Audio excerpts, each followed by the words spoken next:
Kadunyiswe Jesu Kristo. Manje thandwa sami ngibuka ivangeli likaJohannes sahluko seshumi nesishiyagalombili mavesi amashumi amathathu nantathu kuze kuba amashumi amathathu nesikhombisa. uPilato wabuza uJesu wathi, ngabe uyinkosi yamaJuda na? uJesu uyambuza uthi, ungabe lokhu uzibuzela ngokwakho noma ukhona yini obesekutshelile? Mhlawumbe inkondlo engifisa ukuyibheka namhlanje, ngibuka uJesu uma eqala umsebenzi kaNkulunkulu kuma-Synoptic Gospels, evangelini likaMateyu, likaMark nelikaLuke. Kubalulekile ukuba uJesu aqale akubukele entabeni ayokulingwa, ahlangane noSathane ambuze imibuzo ukuze akwazi ukunqoba, akwazi uqala umsebenzi kaNkulunkulu. Ngibuka noma uJesu esenyuselwa kwenye ilevel, kuneyilingo adlula kuzona, kunembuzo ekumele ayiphendule, kunezimo ekumele adlule kuzona ukuze aphakanyiswe. Kunabanye abantu empilweni ukuze izinto zabo zilunge kumele baqale bathwale ubunzima, ukuze izinto zabo ziqaqeke kumele baqale bakhale. Omunye uzumuzwe ethi, mina angivedane ngijabule nje, kodwa before ngijabule ngiselebrate kumele ngiqale ngidlule ekuhlukumezekeni, kumele ngiqale ngidlule kuma-challenges, kumele ngiqale ngidlule ekubuzweni imibuzo eminingi. Omunye umuntu kweminye imindeni baze bathi, thina la ekhaya njalo ngale nyanga singcwaba umuntu, njalo ngale nyanga kuba khona into efayo.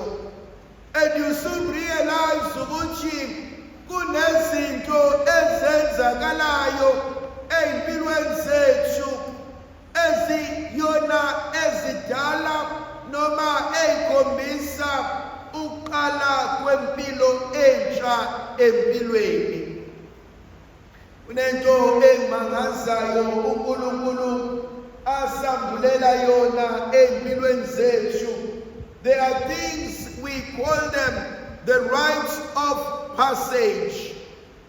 Kumele ngidlule la ukuze ngikwazi ukufikelela ngale. Kumele kwenzeke ukuthi ukuze kwazi lokhuya kuqaqeke. Abanye bethu izimo zasemakhaya nezasemndenini, uma nobaba kwakwenzeka ukuthi bona ukuze bakwazi ukufikelela lapha, nakumina kwenzeka ukuthi ukuze kwazi ukufikelela lana, enabantu ngesiZulu bayibiza ngokhondolo, umkhokha, into esijwayele ukwenzeka.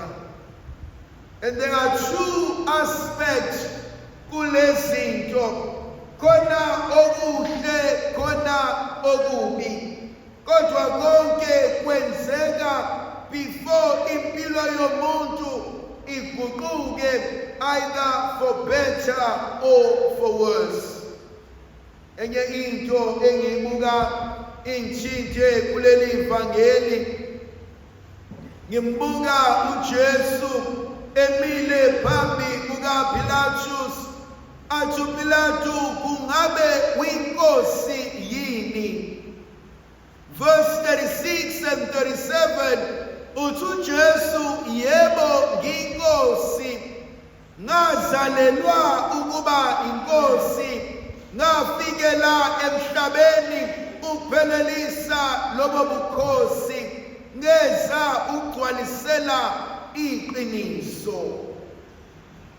Zu-2 izinto ezibalulekile engizibuzayo kule nkonzo. Eyokuqala, its identity and a sense of belonging. Kungabe uyinkosi yini?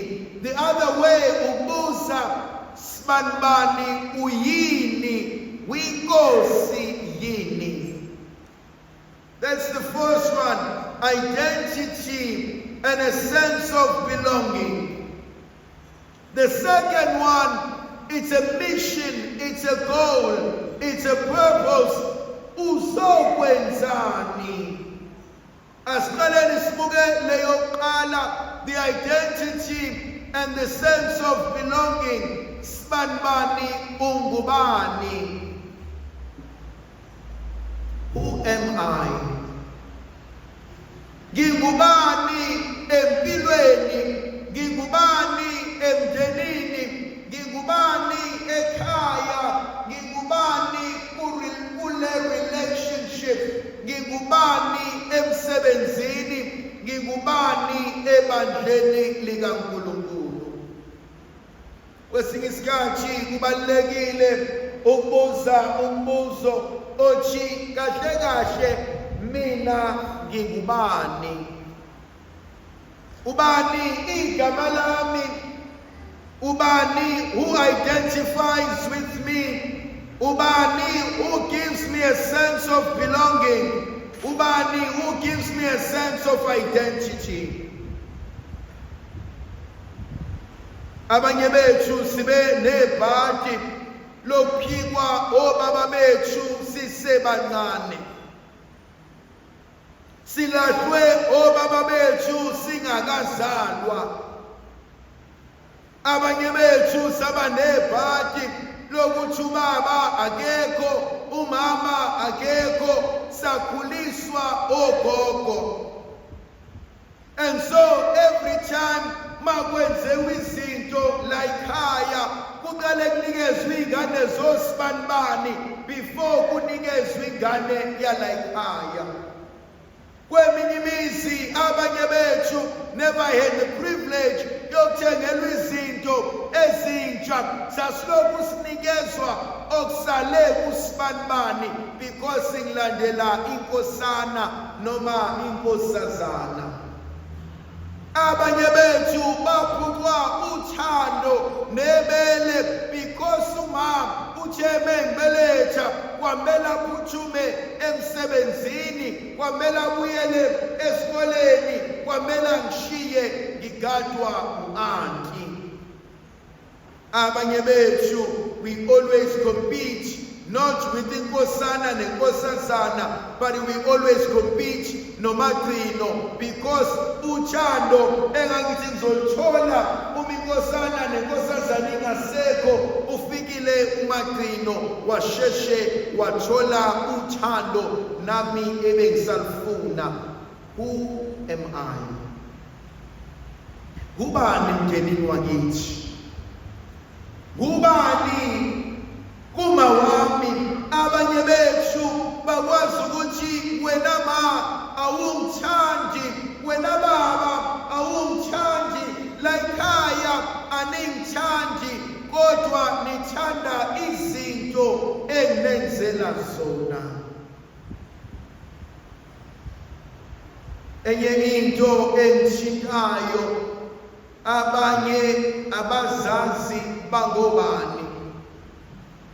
Ola lo sikhule sisebenzisa lesi sibongo saze sashada, sisebenzisa lesi sibongo sashadelwa, sisebenzisa lesi sibongo sathola abantwana, sisebenzisa lesi sibongo only to realize ugogo akashadanga kuleso sibongo. Isibongo ehleli kusona asaziwa, wafika ngokipita, wafela emkipitweni.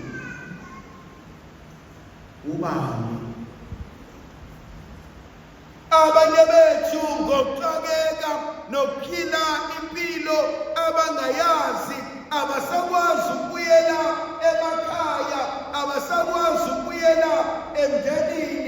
Uma kumele kulungiswe izinto, bathatha osibongofana bafuna ukulungisa izinto, and they get worse than before. Ungubani?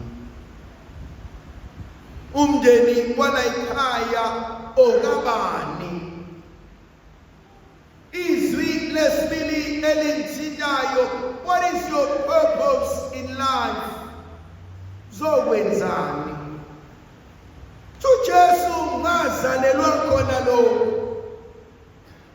ngafikela emhlabeni khona lokho. This is who I am. Khona abantu abaneminyaka ewu-20, abanye ewu-40, abanye ewu-60, they still don't know their mission in life. What's your purpose? Uzokwenzani? Ukudalelela uNkulunkulu. Ufunani uNkulunkulu ngempilo yakho. Ndlovukazi zethu la benathi sibusise sivikele. Sikhathi senisinika amandla kamusa nothando negrasiya kaNkulunkulu. Boyise nendodana nomoya ophemileyo.